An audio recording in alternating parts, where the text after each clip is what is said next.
Am I audible? Can you hear me? Yes, sir. चलिए बढ़ते हैं आगे। अब एरे इनिशियलाइज करने तक की बातचीत हमारी हो गई थी। अब आज जावा में एरे से रिलेटेड कुछ और बहुत स्पेशल बातें, स्पेशल फीचर्स हमें करने हैं डिस्कस। उसमें से पहला फीचर जो आज हम डिस्कस करने जा रहे हैं, दैट इज लेंथ प्रॉपर्टी। अब इस टॉपिक का मतलब समझने के लिए आप एक क्वेश्चन का आंसर दें। क्वेश्चन ये है कि मेरे पास, इमेजिन करिए, एक एरे है ARR जिसके अंदर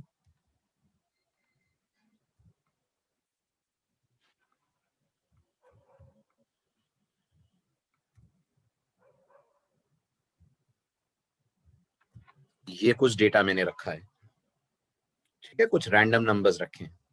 क्वेश्चन ये है मेरा कि मैं चाहता हूं आप इस एरे का सारा डेटा स्क्रीन के ऊपर डिस्प्ले करें। जितनी आपने जावा अभी तक सीखी है, बताइए इस एरे का डेटा स्क्रीन पे प्रिंट कैसे करेंगे आप? मुझे भी पता है आप लूप लगाएंगे, मुझे सीधे लूप का कोड चाहिए। बोलिए, कोड डिक्टेट करिए। For int I equal to 0, ऐसे ही करेंगे स्टार्ट,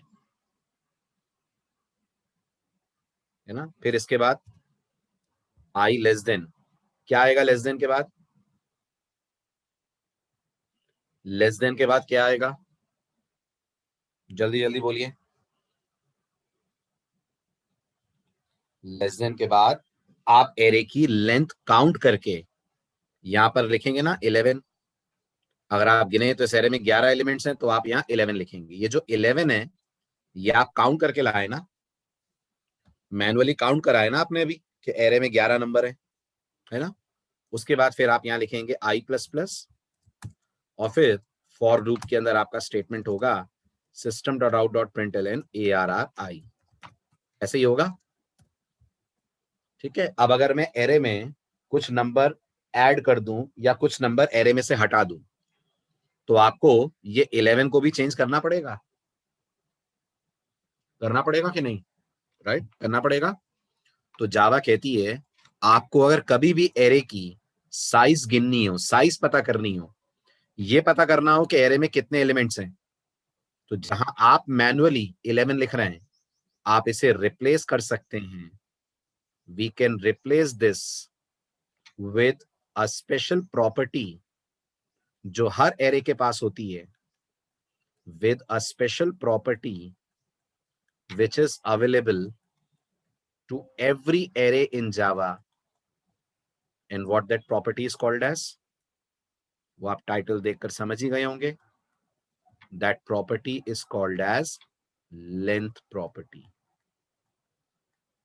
ठीक है। अब बात करते हैं डिटेल में, जावा में ये लेंथ है क्या।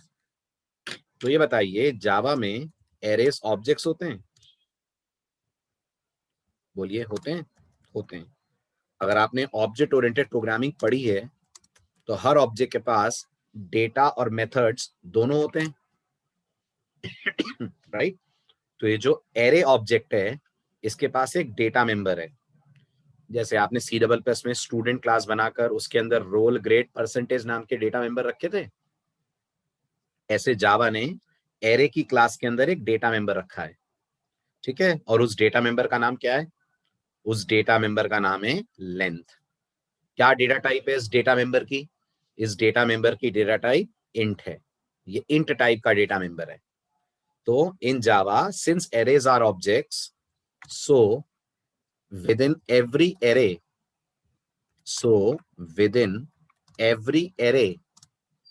Java has maintained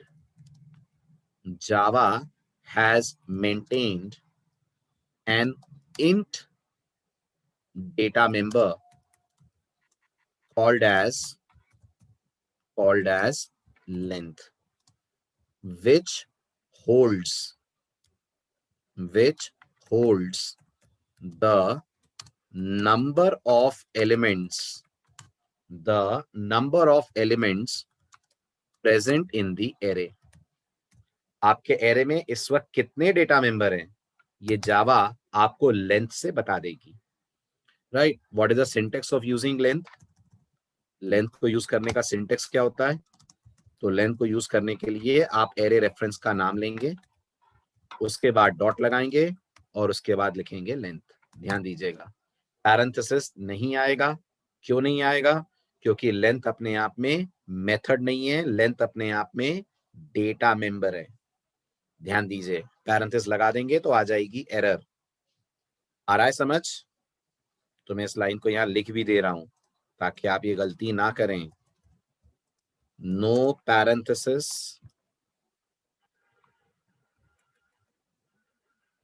is applied with length because it is not a method, rather it is a data member. आ रही है बात समझ में? चलें आगे। चलिए, तो जो हमारा ऊपर वाला कोड है वो कैसे लिखा जाएगा? अगर उसको लेंथ से लिखें तो क्या चेंज आएगा ऊपर वाले कोड में? तो अगर इसको लेंथ से लिखें तो अब आपका फॉर लूप कुछ ऐसा हो जाएगा। This for loop will now be mentioned as, rather than saying I less than 11, we can say I less than arr dot length. Like this, आप array की length पे calculations कर सकते हैं using arr dot length. ठीक है। अब एक और बहुत स्पेशल बात याद रखिएगा रिगार्डिंग लेंथ। ठीक है, another very special point. क्या है ये स्पेशल पॉइंट? वो ये है, रिमेंबर दैट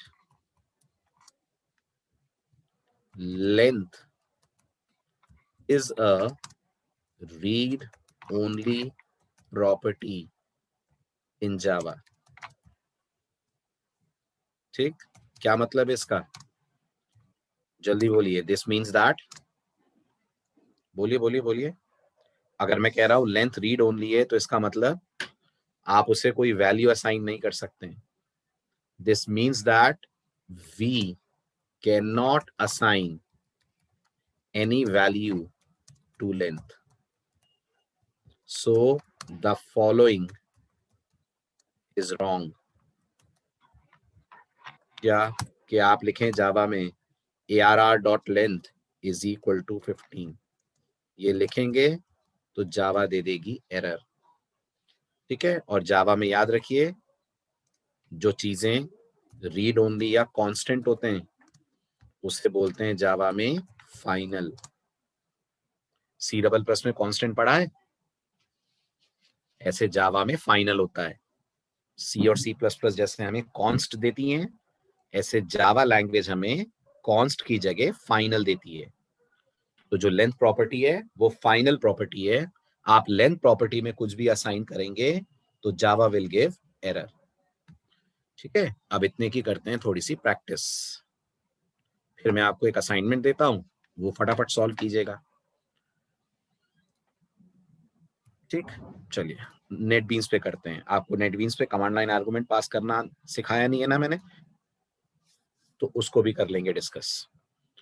नेटबीन्स पे अपन ने अभी तक कमांड लाइन कैसे यूज करते हैं वो भी नहीं सीखा है, तो जो एक्सरसाइज दूंगा उसमें कमांड लाइंस भी यूज हो जाएंगे।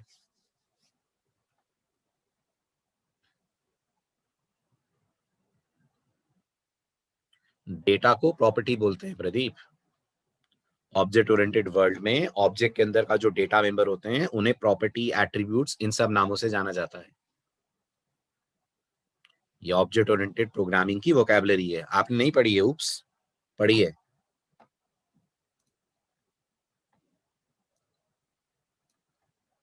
नहीं पढ़ी है? बिल्कुल नहीं पढ़ी है, सिर्फ सी पढ़ी हुई है ऐसा?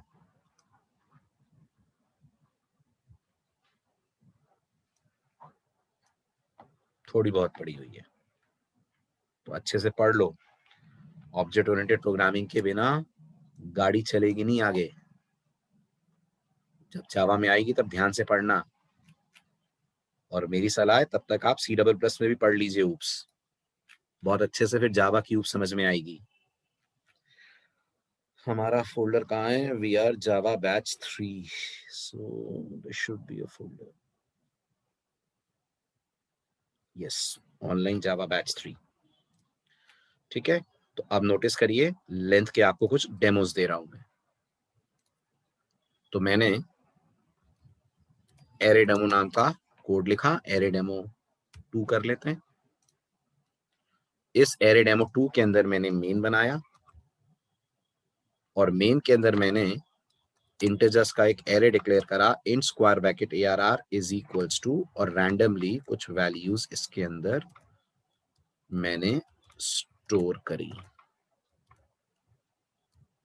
Like this. ये इमेजिन करिए हमारा एरे है। अब अगर अभी मैं इस एरे के ऊपर लूप चलाऊं तो मुझे कहना पड़ेगा i equal to 0, i less than, और मुझे मैनुअली काउंट करना पड़ेगा 1 2 3 4 5 6 7 8 9। बजाय इसके कि मैं मैनुअली काउंट करूं, मैं यहां सीधे जावा से बोलूंगा ARR dot length, right, i plus plus, और लूप के अंदर आप कह देंगे system dot out dot println ARR i। जैसे ही आप इसको रन करेंगे स्क्रीन पे आपको आउटपुट दिख जाएगा। क्या होगा आउटपुट? एरे का सारा डेटा डिस्प्ले हो जाएगा। अब अगर मैं इसमें 2 एलिमेंट और बढ़ा देता हूं, 100 200, अब मानते हैं लेंथ अपने आप अब 11 हो जाएगी और ऑटोमेटिकली अब आपको 11 नंबर दिखेंगे।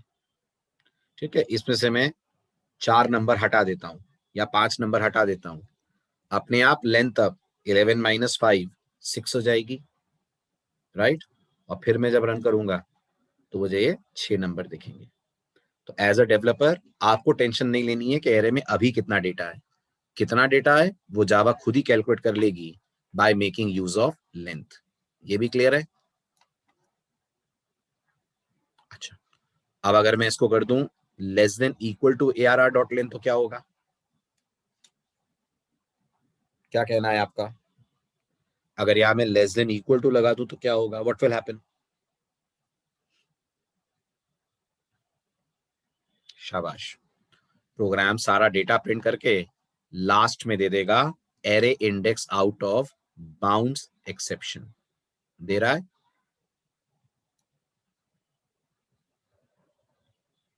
करेक्ट।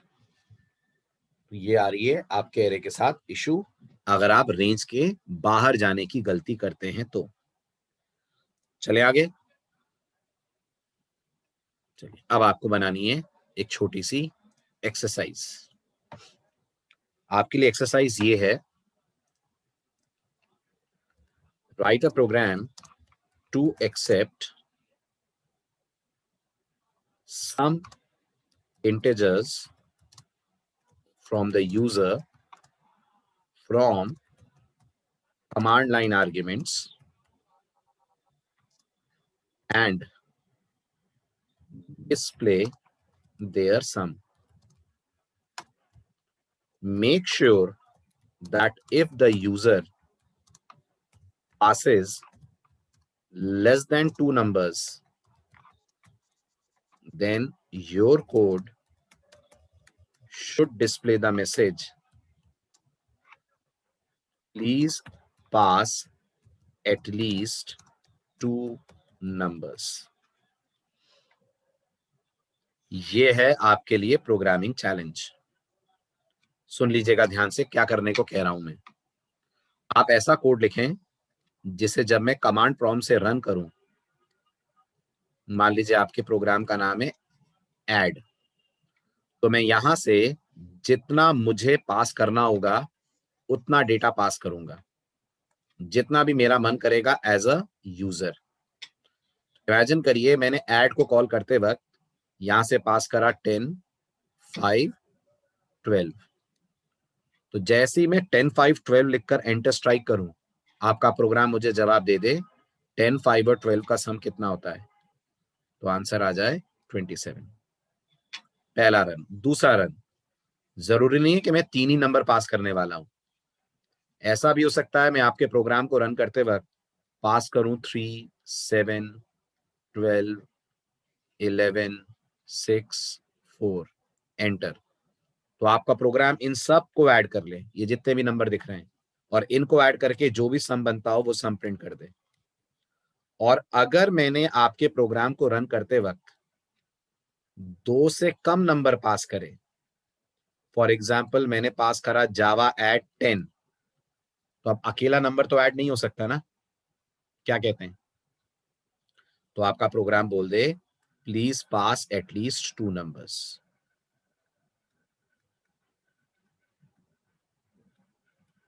बनाइए, मैं वेट कर रहा हूं आपके जवाब का। फटाफट कोड बनाइए और चैट विंडो में पेस्ट कीजिए।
लेस देन इक्वल टू 2 नहीं होगा ना प्रियांशु? लेस देन 2 होगा ना?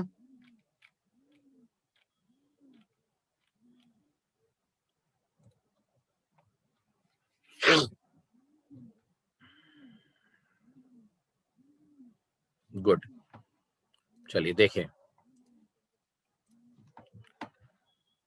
आई कॉल इट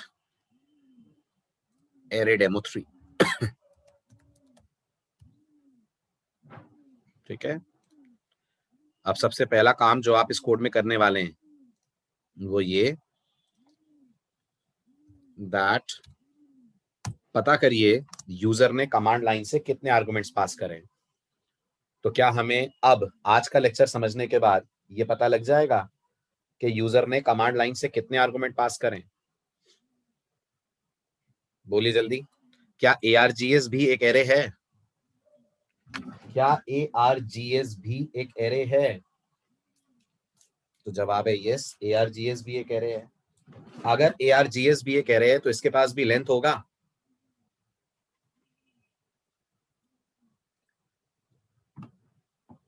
बिल्कुल होगा, और इसका लेंथ आपको ये बता देगा कि यूजर ने कमांड लाइन से कितने आर्गुमेंट्स भेजे हैं। अगर इस लेंथ की वैल्यू लेस देन 2 है, ध्यान दीजिए, अगर इस लेंथ की वैल्यू लेस देन 2 है तो हम कह सकते हैं system.out.println please input at least 2 numbers. बोल सकते हैं? Very good. अगर ऐसा नहीं है तो फिर एल्स आ जाएगा, राइट? यहां एक सम नाम का वेरिएबल ले लेते हैं, इनिशियलाइज कर देते हैं 0 से, फिर एक लूप इटरेट करते हैं जो चलेगा 0 से लेकर ARGS की लेंथ तक, और लूप की बॉडी के अंदर हम क्या लिखेंगे? sum is equals to sum plus integer dot parse int args I लिखेंगे। सही है। जैसे ही आप कहेंगे integer dot parse int args I, yes yes yes Priyanshu उसी पे आ रहे हैं, अगला पॉइंट वही है। ठीक है, ये अपन ने ऐड कर लिया, और जब हम इस फॉर लूप से बाहर निकलेंगे तो हम लिख देंगे system dot out dot println some is plus, और यहां आ जाएगा सम। जल्दी जवाब दें सभी लोग, कोड समझ आ रहा है? Everyone is able to understand this code? Good. अब प्रॉब्लम ये है, अगर मैं इस कोड को रन करूंगा तो ये मुझे देगा प्लीज इनपुट एटलीस्ट 2 नंबर्स की एरर मैसेज। क्यों? क्योंकि नोटिस करिए आईडी में वैसे तो प्रोग्राम रन होता नहीं है जैसे कमांड प्रॉम्प्ट पे होता है ना? तो अब आर्गुमेंट्स कैसे पास होंगे? तो नेटबीन्स में कमांड लाइन आर्गुमेंट पास करने का जो तरीका है वो ये है कि आप अपने प्रोजेक्ट पे, ये वाला इसको प्रोजेक्ट बोलते हैं, ऑनलाइन जावा बैच 3 जो मैंने बनाया है, इस पे राइट क्लिक करें। राइट क्लिक करके प्रॉपर्टीज में जाएं, और प्रॉपर्टीज में लेफ्ट हैंड साइड पे आपको रन नाम से एक ऑप्शन मिलेगा। देखिए ध्यान से, मिल रहा है? रन नाम का ऑप्शन मिल रहा है, ये रहा, दिख रहा है? इस रन नाम के ऑप्शन पे आप क्लिक करेंगे। जब इस पे क्लिक करेंगे तो गौर कीजिए राइट हैंड साइड पे आर्ग्यूमेंट्स लिखा हुआ आ रहा है, आ रहा है? इस जगह पे आप कमांड लाइन आर्गुमेंट्स पास करेंगे। तो मैंने यहां से पास करा 10 स्पेस 20 स्पेस 30, यहां कर दीजिए अब आप ओके। ठीक है, लेकिन रन प्रोग्राम को यहां से नहीं करना है। अगर आपने प्रोग्राम को राइट क्लिक करके रन फाइल से रन करा तो अभी भी आर्गुमेंट्स नहीं मिलेंगे, कोड अभी भी बोलेगा please input at least 2 number. Run करना है आपको टूल बार से। टूल बार किसे कहते हैं? कहाँ है टूल बार?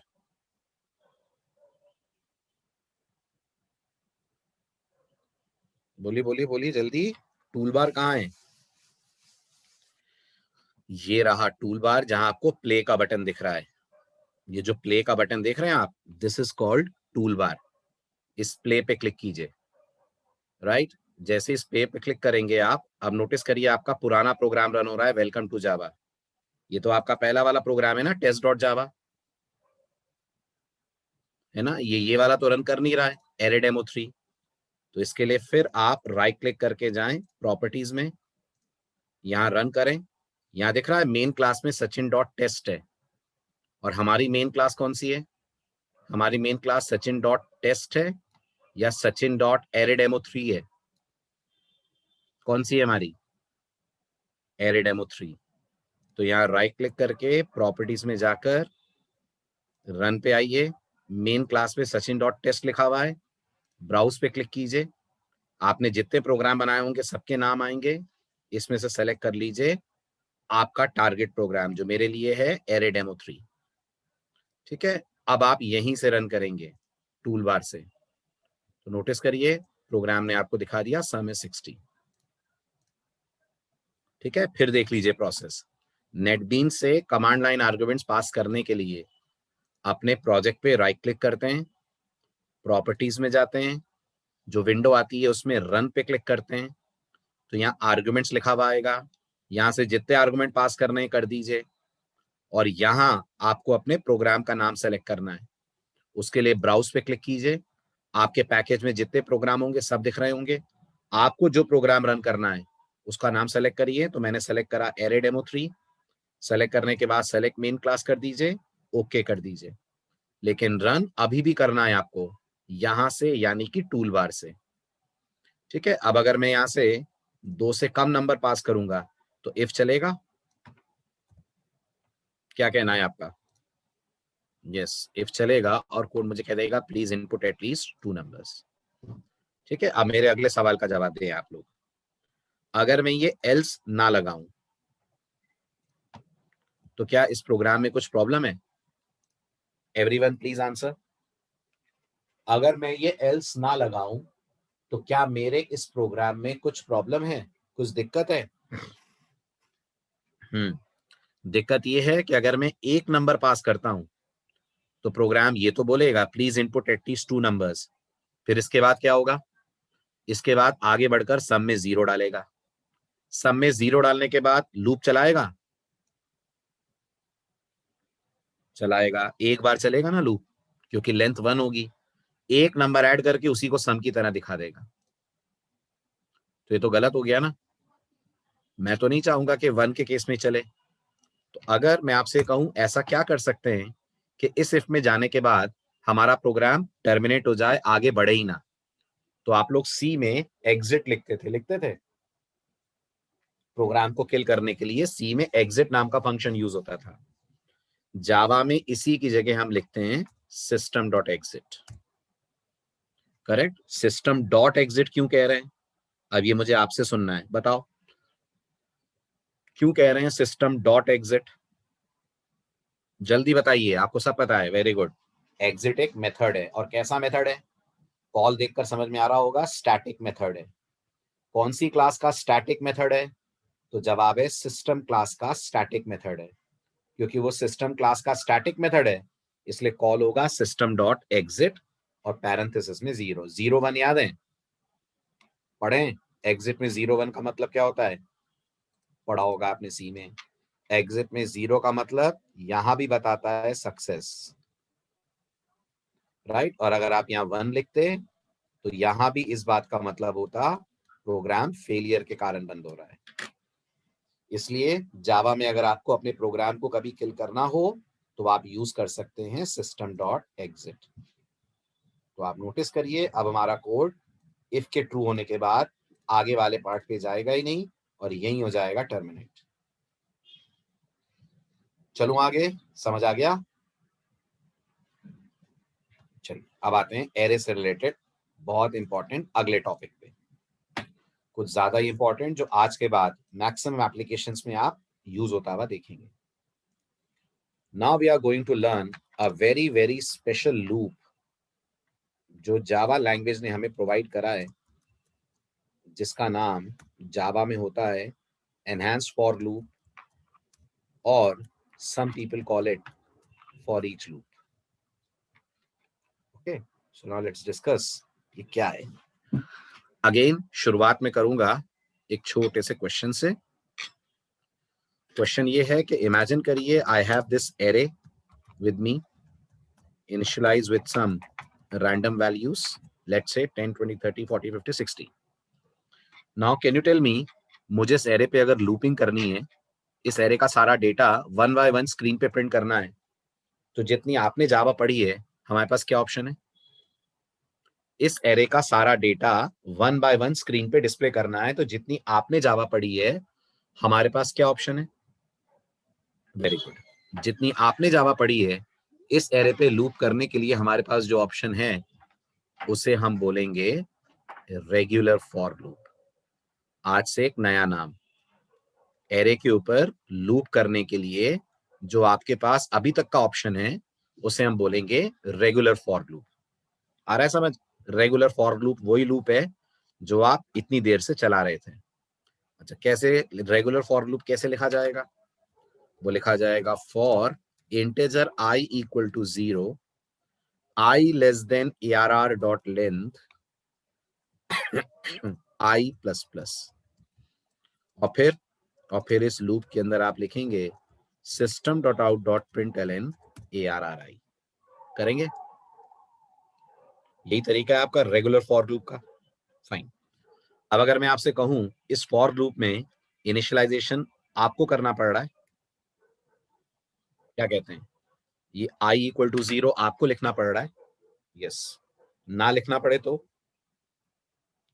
अगर आपको आई इक्वल टू 0 ना लिखना पड़े तो कैसा रहेगा? अरे इतना सोचना क्या, बढ़िया रहेगा ना। हाँ वेरी गुड, यही तो सुनना है मुझे आपसे। बढ़िया रहेगा, है ना। अगर आपको ये कंडीशन ना देनी पड़े तो? अगर आपको ये कंडीशन ना देनी पड़े तो बढ़िया रहेगा, है ना। अगर आपको ये प्लस प्लस भी ना करना पड़े तो और बढ़िया रहेगा। ठीक है, अब ये जो मैंने 3 बातें आपसे पूछी, इनिशियलाइज ना करना पड़े, कंडीशन ना देनी पड़े, इंक्रीमेंट ना करना पड़े, ये तीनों काम जावा में आपके लिए एक सुपर इंटेलिजेंट लूप करता है, क्योंकि वो बहुत इंटेलिजेंटली काम करता है। खुद ही इनिशियलाइज कर लेता है, खुद ही कंडीशन बना लेता है, खुद ही इंक्रीमेंट कर लेता है। इसलिए इस लूप को जावा में क्या बुलाते हैं? इसलिए इस लूप को जावा में बुलाते हैं एनहांस्ड फॉर लूप। एनहांस का मतलब समझते हैं? नॉर्मल से थोड़ा एक्स्ट्रा, यही हुआ ना एनहांस्ड, अपग्रेडेड। तो जावा आपको फॉर लूप का एक अपग्रेडेड वर्जन देती है, जैसे जावा ने नाम दिया है एनहांस फॉर। और ये एनहांस फॉर आपके लिए 3 काम खुद ही कर लेता है। ठीक, कौन कौन से 3 काम? वही 3 काम जो मैंने भी आपसे क्वेश्चंस पूछे। नंबर 1, खुद ही इनिशियलाइज कर लेगा। नंबर 2, खुद ही कंडीशन बना लेगा। नंबर 3, खुद ही इंक्रीमेंट कर लेगा। ठीक है, अब मैं उल्टा चल रहा हूं, मैं आपको एग्जाम्पल पहले दिखाऊंगा, सिंटेक्स बाद में बताऊंगा, है ना। उल्टा चलते हैं, पहले एग्जाम्पल देखिए आप, तीनों बातें होंगी तो लूप दिखेगा कैसा। तो एनहांस फॉर में हम फॉर लिखते हैं, फॉर के अंदर आकर लिखेंगे हम इंटीजर ए। अब आपने जब जब फॉर लूप पढ़ा है सी में, सी प्लस प्लस में और अभी तक की जावा में, फॉर लूप में सेमीकोलन लगाया है, करेक्ट। इस बार गौर से देखिएगा मैं क्या लगा रहा हूं। दिख रहा है आपको ए के बाद क्या लगा है? कोलन लगा हुआ है। It's not semi colon, I have made use of colon. और कोलन के बाद आपके एरे का नाम, बस इतना ही लिखना है आपको। अंदर लिखना है आपको system dot out dot println A. ये भी एग्जैक्टली वही काम करेगा जो काम आपका ये फॉर लूप कर रहा है, यानी both the codes are exactly same. Both codes will show same output. अब थोड़ा सा एक्सप्लोर करते हैं राइट हैंड साइड वाले कोड के सिंटेक्स को, क्योंकि बहुत सारे बिगनर्स को थोड़ा सा ये कंफ्यूज करता है। तो जरा इसको इन डेप्थ एक्सप्लोर करा जाए, ये चल कैसे रहा है। तो सपोज करिए आपने एनहांस फॉर लूप यूज करा है और ये आपका एरे है 10, 20, 30, 40 एंड 50। पहले पूरी कहानी सुनना, फिर आप डाउट्स पूछना, है ना। Let me complete the whole story. अगर मैं आपसे कहूं इसका मेमोरी डायग्राम क्या बनेगा, तो क्या जवाब है आपके पास? क्या डायग्राम बनेगा? यस विकास, देखते चलो, अभी मैं बताता हूं आपको। तो ARR नाम का बनेगा एक रेफरेंस, और ये रेफरेंस एरे को पॉइंट करेगा, ऐसा होगा? बोले बोले जल्दी। बिल्कुल होगा। तो ये हमारा एरे हो गया। एरे के अंदर हमारे पास हो गई ये 5 वैल्यूज, 0 से लेकर 4 तक। और एरे में हमारा डेटा हो गया 10, 20, 30, 40, 50। ये 2000 है, तो ARR में 2000 आ गया। यहां तक क्लियर है? राइट। अब आपने अपने फॉर लूप में क्या लिखा है? आपने फॉर लूप में लिखा है for integer a colon ARR, और अंदर आपने बोला है ब्रेस में आकर system dot out dot println followed by a। Now see how Java handles this. ठीक है, सबसे पहले तो आप इसको पढ़ेंगे कैसे? आप इसको पढ़ेंगे for each element in ARR। ध्यान देना, इसको पढ़ते हैं for each element in ARR run the loop with the value copied in A। ARR के हर एलिमेंट के लिए वैल्यू A में कॉपी करके लूप को रन करो। तो now what Java will do, Java जब आपको इंट a कोलन ARR लिखता हुआ देखेगी, अपने आप जावा A नाम का वेरिएबल बनाकर आपसे बिना कुछ पूछे ARR 0 को A में कर देगी असाइन। तो मेरा पहला क्वेश्चन आपको वैलिड दिखा जब मैंने आपसे बोला था इनिशियलाइज ना करना पड़े? नहीं करना पड़ा ना आपको A को इनिशियलाइज, अपने आप जावा ने कर दिया, राइट। इसके बाद जावा लूप के अंदर आकर प्रिंटलन चलाकर 10 प्रिंट कर देगी। अब बताइए यहां के बाद जब कंट्रोल यहां पहुंचेगा तो यहां कुछ प्लस प्लस वगैरह दिख रहा है? नहीं दिख रहा है।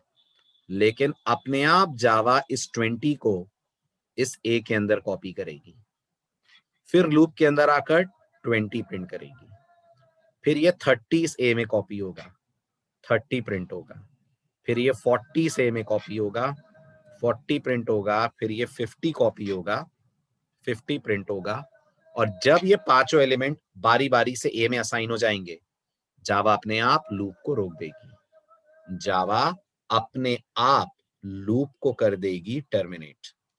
समझ आई बात? फटाफट बोलिए, आया समझ?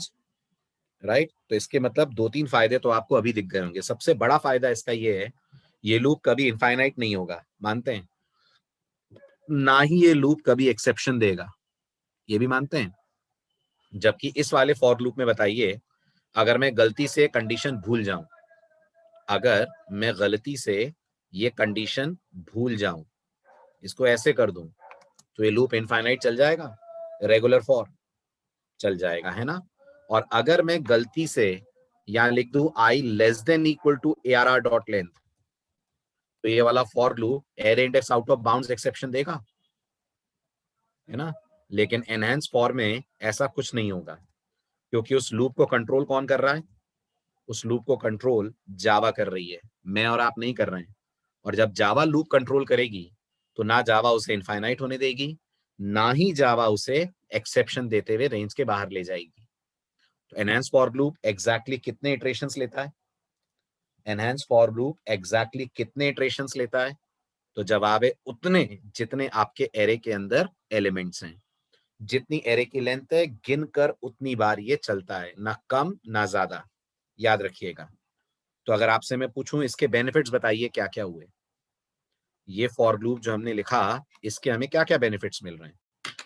तो अगर इसके बेनिफिट्स पे नजर डाली जाए, तो इसका पहला बेनिफिट, जैसा मैंने आपसे कहा, नो इनिशियलाइजेशन इज नीडेड। आपको इनिशियलाइज करने की कोई जरूरत नहीं पड़ रही है, पहला बेनिफिट। इसका दूसरा बेनिफिट, आपको टेस्ट कंडीशन भी नहीं देनी पड़ रही है। इसका तीसरा बेनिफिट, आपको कोई इंक्रीमेंट स्टेटमेंट भी नहीं देना पड़ रहा है। ठीक है, अपने आप जावा ये सारी चीजें खुद ही मेंटेन कर रही है आपके लूप के इटरेशंस के अनुसार। ठीक है, अब आते हैं इसके सिंटेक्स पे। अब आपने डेमो देख लिया, now let's discuss enhance for का जावा में सिंटेक्स क्या होता है। तो जावा में एनहांस फॉर का सिंटेक्स कुछ ऐसा होता है, सिंटेक्स ऑफ एनहांस्ड फॉर। बिल्कुल प्रदीप, अभी जवाब दे रहा हूं, मैं अभी दे रहा हूं। इसके किसके लिए लगता है, देखिए इसका सिंटेक्स होता है, आप फॉर लिखते हैं,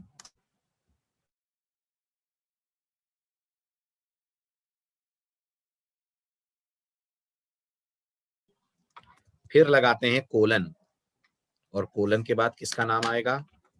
कोलन के बाद एरे का नाम आएगा, और फिर ब्रेस ओपन, ब्रेस के अंदर आप देंगे लूप की बॉडी। यहां तक क्लियर? ठीक है, अब इस लूप के बारे में कुछ खास बातें। सबसे पहले प्रदीप के क्वेश्चन से शुरू करते हैं, ये लूप सिर्फ एरे के लिए है? तो जवाब है नहीं, ये जावा में दो चीजों के लिए है। Number one, this loop is used for arrays, और एक टॉपिक आपने और सुना है, अभी तक उस पर पहुंचे नहीं है, ठीक है, और बहुत ही इंपॉर्टेंट टॉपिक है, एंड दैट इज कलेक्शंस। दो जगह आप जावा में इस लूप का यूज लोगों को करते हुए देखेंगे। इसका मतलब ये नॉर्मल लूपिंग के लिए यूज नहीं होगा, स्टार स्टार के पैटर्न प्रिंट कराना, 1 to 10 के नंबर प्रिंट करना, फैक्टोरियल निकालना, वो सब इस लूप का काम नहीं है। समझ आ रहा है? ये सिर्फ और सिर्फ एरेज और कलेक्शंस के लिए यूज होता है। आपको बाकी काम करने हैं, आप अपने रेगुलर फॉर को यूज करिए। ठीक है, सेकंड क्वेश्चन जो आपको समझना है वो ये हमेशा 0th इंडेक्स से स्टार्ट होगा। समझ आ रहा है? It always starts from 0th index of the array. आप इसे ये कभी नहीं बोल सकते कि 1 से शुरू करो, ये जब भी शुरू करेगा 0th से करेगा। ठीक है, नेक्स्ट, ये लूप हमेशा एरे के हर एलिमेंट से गुजरेगा। It always passes through every element of the array. यानी आप इसको ये भी नहीं बोल सकते दो दो का जंप लेकर चलो, अपने रेगुलर फॉर्म में आप दो दो का जंप दे सकते हैं ना, यहां आप दो दो का तीन तीन का कोई जंप नहीं दे सकते। रिमेंबर दिस, ये जब भी चलेगा एक एक एलिमेंट से ही पास होगा। ठीक है। नंबर 4, आप इस लूप को रिवर्स ऑर्डर में रन नहीं कर सकते। रेगुलर फॉर को कर सकते हैं, रेगुलर फॉर को उल्टा चला सकते हैं एरे पे, इसको नहीं चला सकते। ये जब भी चलेगा फॉरवर्ड डायरेक्शन में चलेगा। नंबर 5, ये जो वेरिएबल आप देख रहे हैं, डेटा टाइप और वेरिएबल का नाम जो मैंने दिया है, यहां जो डेटा टाइप है वो एरे की डेटा टाइप से या तो मैच करे या कम से कम हायर टाइप की हो। ये भी समझ आ रहा है? The variable declared should either match with array type or it should be of higher type। ये भी समझ में आ रहा है? मतलब अगर एरे इंटीजर का है तो वेरिएबल लॉन्ग का चलेगा,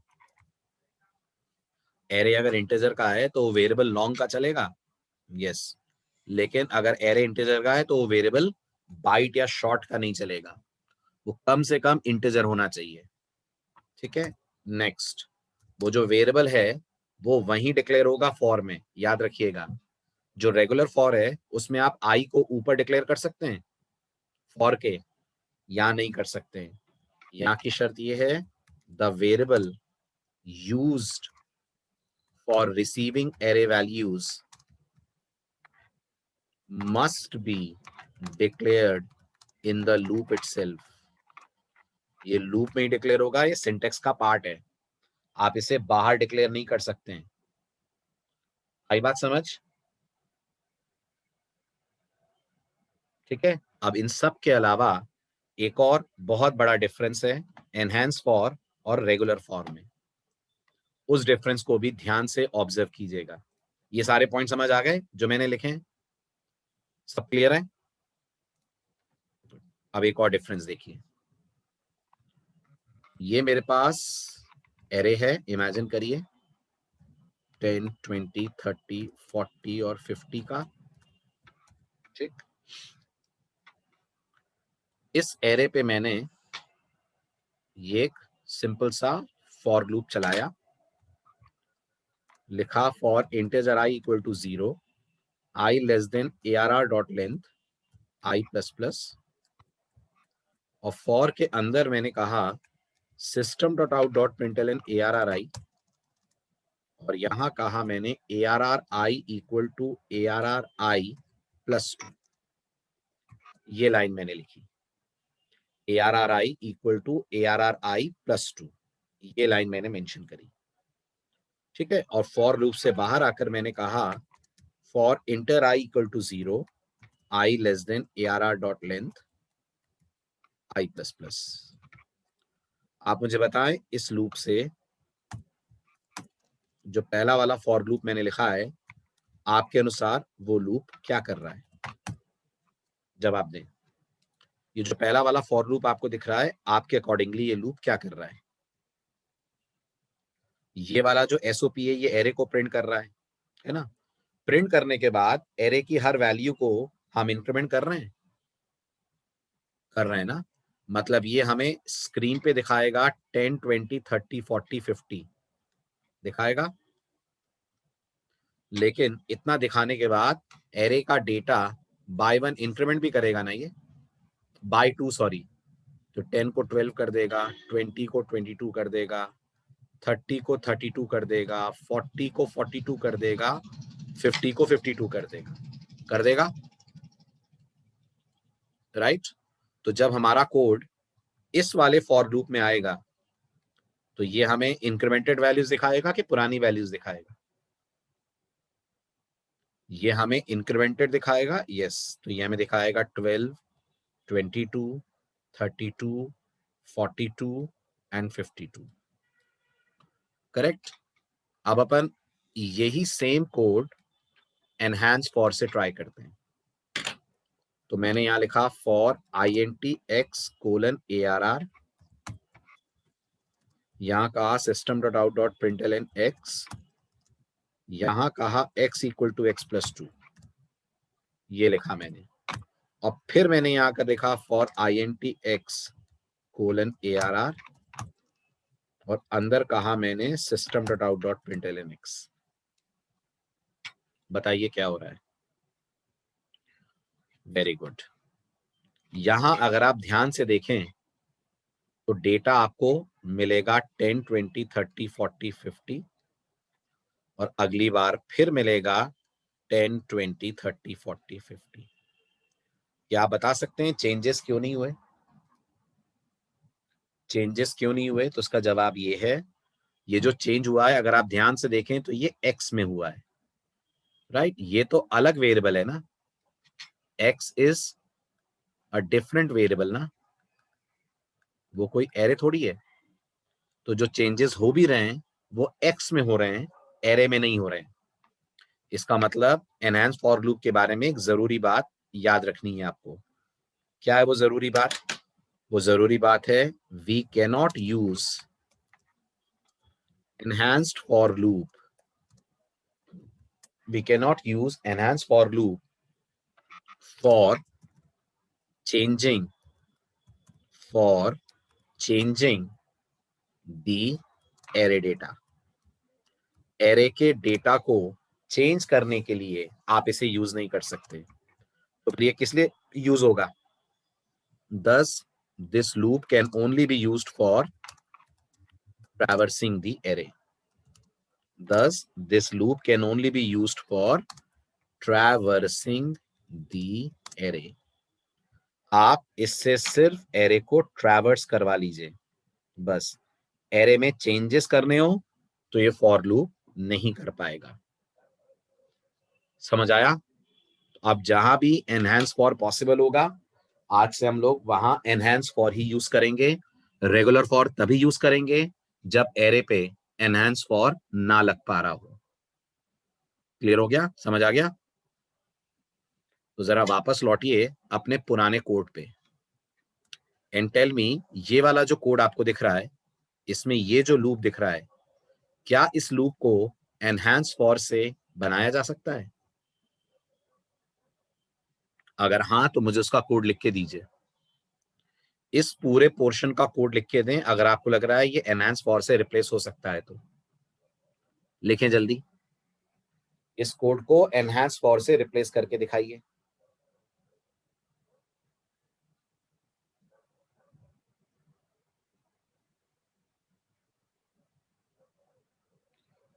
इंट एक्स को पढ़ेंगे, for each element in ARR run the value for x.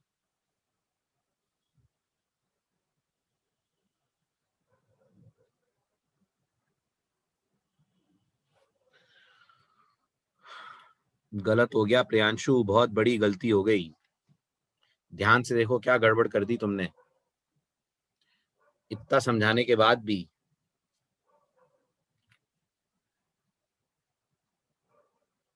अब तो और ज्यादा गड़बड़ कर दिया है, दूसरा तो और गलत है, पहले से भी ज्यादा।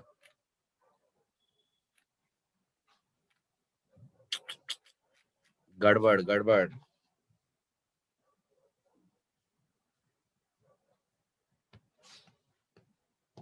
कार्तिकेय आपका भी कोड गलत है, बिल्कुल very very wrong code. Yes Vivek, बिल्कुल सही। प्रियांशु, वो जो ARGS एरे है वो इंटीजर्स कह रहे हैं कि स्ट्रिंग्स कह रहे हैं? ये बताओ। स्ट्रिंग्स कह रहे हैं ना? तो जब स्ट्रिंग्स का एरे है तो फिर हमें इंट एक्स थोड़ी लेना होगा, हमें लेना होगा string x colon ARGS। Yes और नो? लेना होगा ना? और फिर अंदर पार्स आईएनटी भी लगेगा, sum equal to sum plus integer dot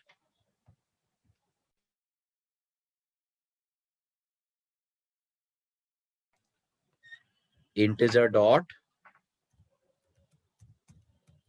parse INT, और यहां आ जाएगा पैरामीटर में x.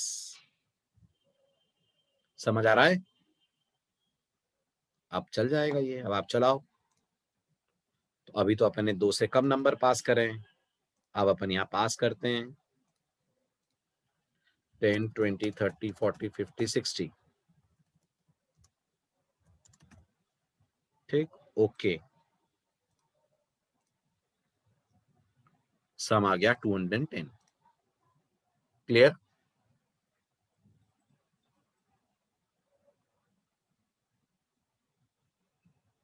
This is Java's enhance for.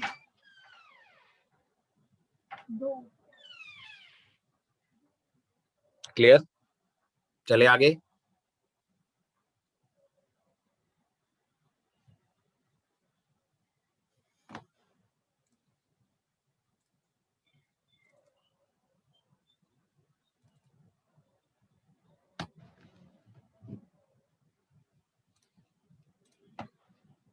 अब आपके लिए कुछ असाइनमेंट जो ट्राई करने हैं आपको एरे पे।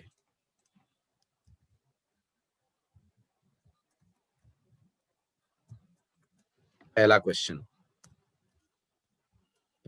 है, write a program to accept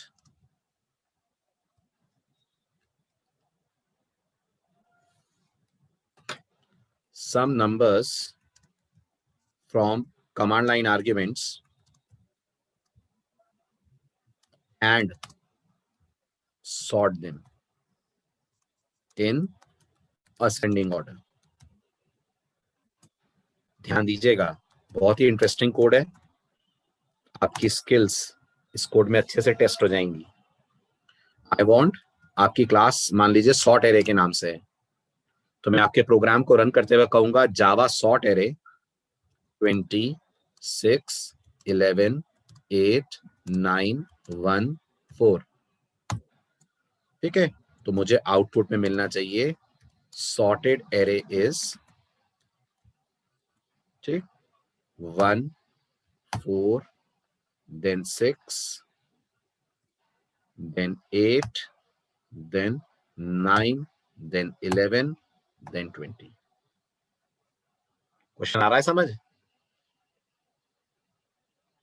user आपको रैंडम वैल्यूज देगा कमांड प्रॉम्प्ट से, आपको इसे सॉर्ट करके प्रिंट करना है। ठीक है, second question, modify the previous code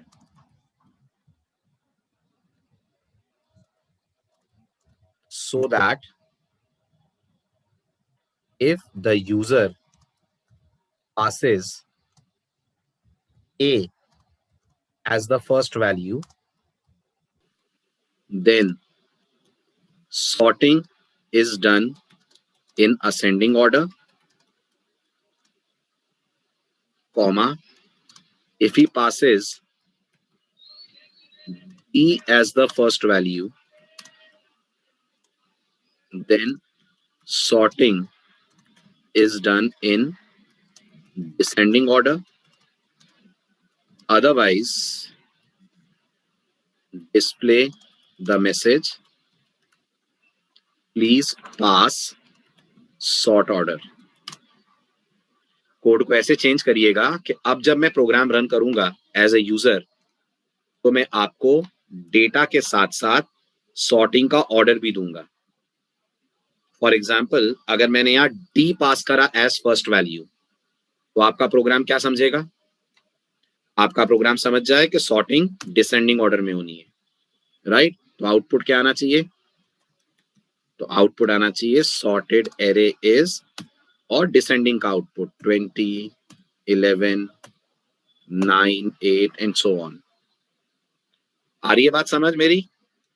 user को तय करने दीजिए उसे सॉर्टिंग किस ऑर्डर में करवानी है, और वो तय करेगा एक अल्फाबेट पास करके, या तो वो पास करेगा फर्स्ट आर्गुमेंट डी, और या तो वो पास करेगा फर्स्ट आर्गुमेंट ए। हो जाएंगे दोनों असाइनमेंट? ठीक है, तो मिलते हैं नेक्स्ट लेक्चर में फिर। आइए, अगला टॉपिक होगा डबल डायमेंशनल एरेज।